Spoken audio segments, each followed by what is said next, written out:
Hey everyone, this is a clip from a recent episode of the Men of Steel podcast where we talk about Superman and Superman adjacent topics. If you enjoy this clip, check out the podcast. You can find it at certainpov.com or wherever you get your shows. And there's also in that same issue 150 a story where Mxyzptlk makes everyone forget who Superman is. And of course it's just, this weird thing of like he's trying to help people and everyone's like, well, who's this guy? And eventually he realizes what happened and he tricks the imp into reversing everything and going back home. But just that concept I thought was so interesting, that you have a world without Superman in one way in 149 with the death of Superman, and then in 150 you have a world without Superman. They're not even aware if he died, they wouldn't be aware to mourn him. He's forgotten. I find it interesting that they had two of those stories quite so close together. Yeah. I mean, certainly stuff that Siegel is playing with, because he's the writer on the next issue as well. We're just kind of wrestling with it.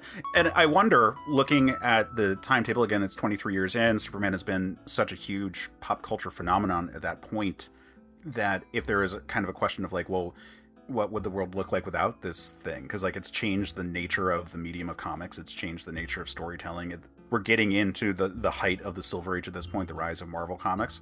The radio show is long dead. The live action show was still running at this point, right? It was like late 50s, it's early like 60s wrapping up, that it was running. but yeah.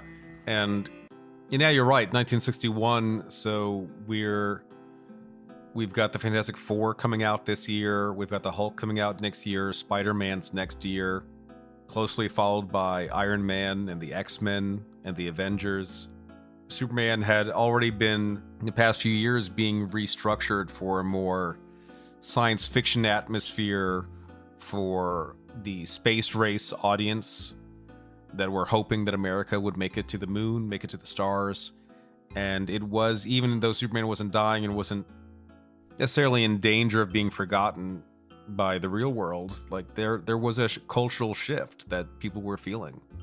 Yeah, so it's interesting to think of what the writer is ruminating on at this point, when he's the creator of Superman. And there's so much happening that's a direct result of Superman's existence, and how much that has changed since those early issues. Like, what's interesting looking at this is that it's this big celebration of the status quo of Superman at the time. Like, this very dense, rich world of stuff that was going on. It's not other DC stuff, it's Superman stuff, and the other DC characters just kind of live in it. Like the Justice League shows up in the background, but they're not even important enough to have like any lines at the funeral. It's just, I think Batman has one, but like that's it. Like no one else does.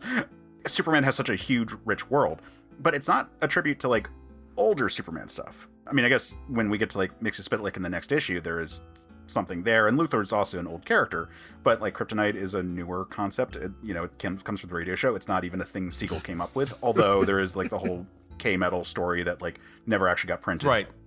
So there elements there, but like there's so much of this like larger world that had been introduced, not entirely because of Siegel's intent, that had sort of like fleshed out the Superman world, and he is doing a tribute to all of that, like all of that creativity that had gone into this character. One of the interesting things that sparks out to me, there's very little in the story that sort of reminds you of Superman's necessarily like his effect in the world until he's dead. You don't show you like him doing a great thing, or some other Death of Superman stories will have him do an interview before high school kids, or talk to certain people whose lives he's clearly inspired for the better, and sort of remind you of that, and then he dies, and it's like, oh God, we just looked at all these people who are proof that Superman makes the world better, and now he's gone. And here he's actually doing sort of an average thing. His life is a little more busy because Luthor's situation.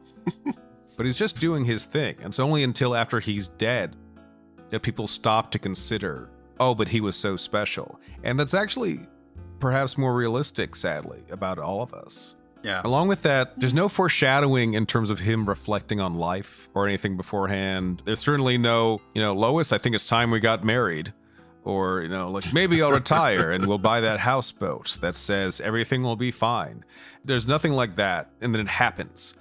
And I find all that very interesting. And I think even if that was not a deliberate decision of Siegel to approach death this way, I think completely makes sense for a man whose father died suddenly during an armed robbery when he was 17. which clearly had an effect on him, and in part led to him changing, along with Joe Shuster, the idea of Superman being, in the initial proto story, a sort of villain, into a bulletproof man who protects people from bullies. Remember, if you like the clip, after you're done liking and subscribing, check out certainpov.com, where you can find more episodes of the show, as well as a ton of other great shows.